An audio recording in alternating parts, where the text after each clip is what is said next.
What's doing, guys? Welcome back to another video. In today's video we're going to be replacing this start stop button on a Volkswagen. I'll show you the easiest way how to do it. This will work on any Volkswagen like Golf, Tiguan, Touareg, anything with this same setup here.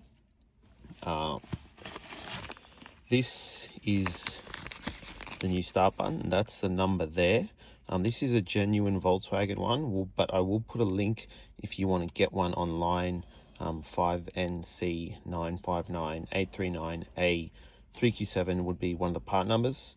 So yeah, let's get into it. This is a very common problem on these Volkswagens. If you find you're continually having to push the button and a lot of times it doesn't work, that is most commonly the button that's failed. So we're going to replace this now. So first thing I'm going to do is I'm going to just pull up on this shifter surround. I just want to pop up. I just grab the boot. You do have to be careful. Grab the boot.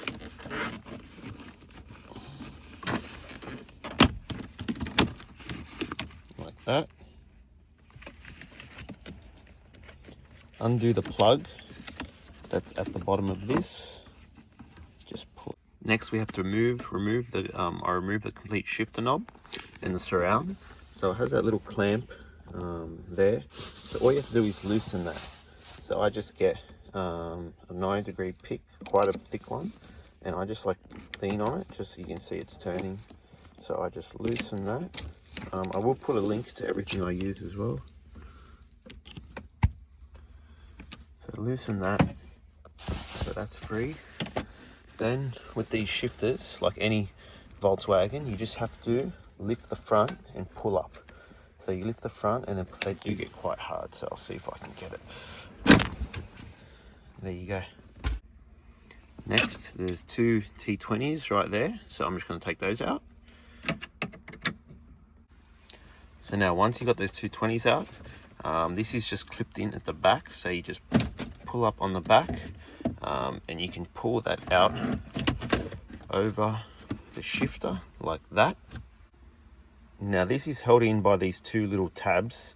You can play around with a small screwdriver and try to close them, but the easiest way I find is to just push up from the bottom and you're just going to break the tabs off the old ones.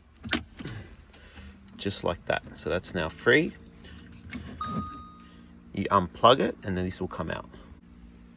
So I've just unplugged that and that's our old one there.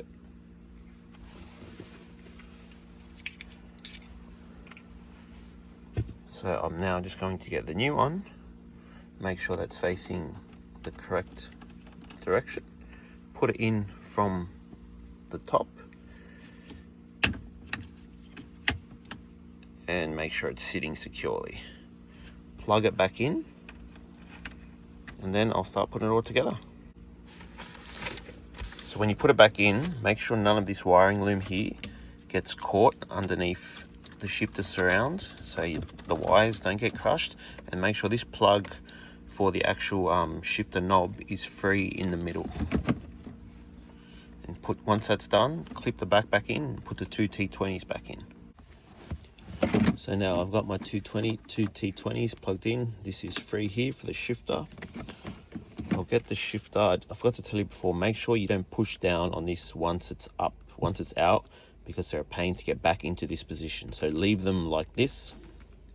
And then you just simply pop it back over. So once it's on, you can then push down. And there you go.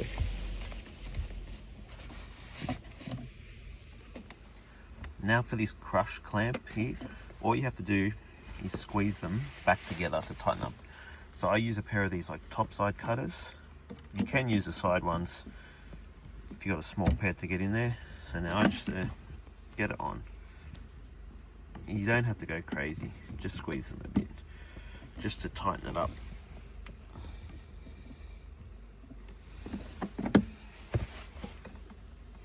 So you can see that's not moving.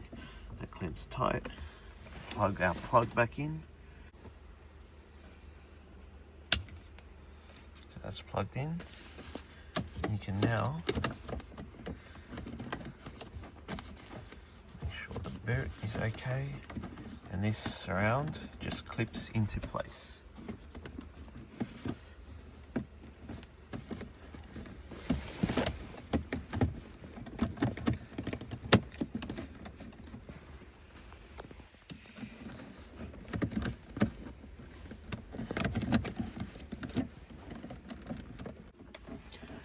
So there we go, guys, that is all back together. Yeah, start button's working. So I'll just make sure that your shifter is all good. Make sure all the buttons are working here. Now these buttons are just plug and play. You don't need to code or program anything. It probably will be a fault just because you've disconnected it if the ignition's accidentally turned on and all that. But other than that, it's plug and play. You're good to go. Hope this helped, guys.